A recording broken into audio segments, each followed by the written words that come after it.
Happiest mind technologies का IPO 7 सितंबर से खुलने जा रहा है। कंपनी की इशू के जरिए 700 करोड़ रुपए जुटाने की योजना है। इशू का प्राइस बैंड 165 से 166 रुपए रखा गया है। आईपीओ और आगे के प्लान पर बात करने के लिए हमारे साथ कंपनी के एग्जीक्यूटिव चेयरमैन सूटा साहब जुड़ चुके हैं। मिस्टर सूटा, बहुत बहुत स्वागत है आपका।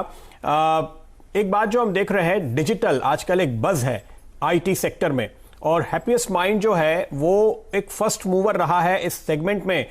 किस तरह से इस समय आप पोजीशनड हैं अपने कंपटीशन के सामने? क्या ये एक डिफरेंशिएटर आपको दिखाई देता है अपनी कंपनी के लिए?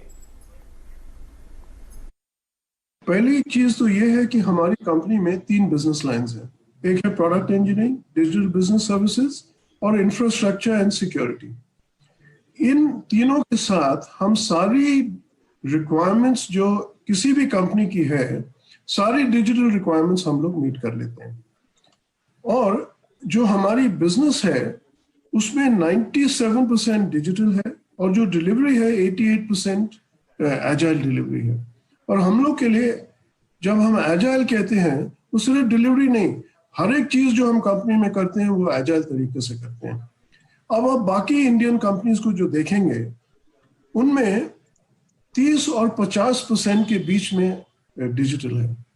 तो हम ये कहते हैं कि हमारा जो कंपैरेटर्स हैं इन लोगों के साथ नहीं है, पर ये है 3 ग्लोबल कंपनीज हैं, ईपैन, एंडेवर एंड ग्लोबल, और उनके साथ कंपेयर करेंगे तो हमारी जो प्रॉफिटेबिलिटी है और हमारी ग्रोथ रेट है उन कंपनीज के साथ कंपेरेबल भी है।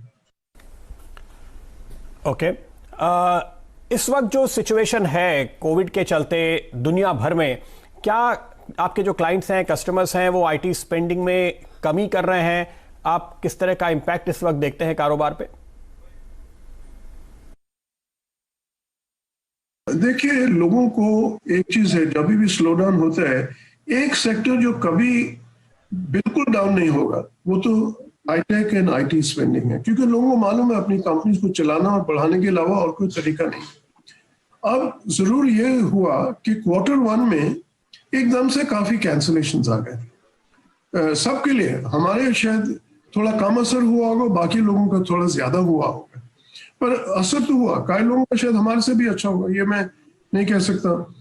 पर उसके अलावा अब हम देख रहे हैं कि धीरे धीरे मार्केट वापस आती जा रही है, और ये नहीं कि हमारे नए ऑर्डर्स भी आ रहे हैं। तो स्पेंडिंग इस लिहाज से अगर इस साल को देखोगे तो ओवरऑल ग्रोथ रेट तो इंडस्ट्री का तो कोई सवाल नहीं है कोई अचीव करने का। अगर वो बड़ी कंपनीज 8 to 10% ग्रो कर रही थी, वो उतना नहीं कर पाएंगी, शायद नेगेटिव भी उनमें से 1-2 हो जाए।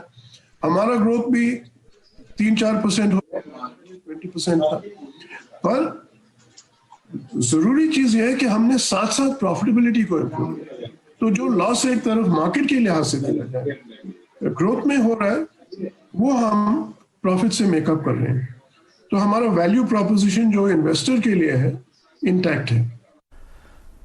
ओके मिस्टर सूटा, बहुत बहुत शुक्रिया आपका, हमारे लिए आपने वक्त निकाला, और आपको शुभकामनाएं आपके इशू के लिए।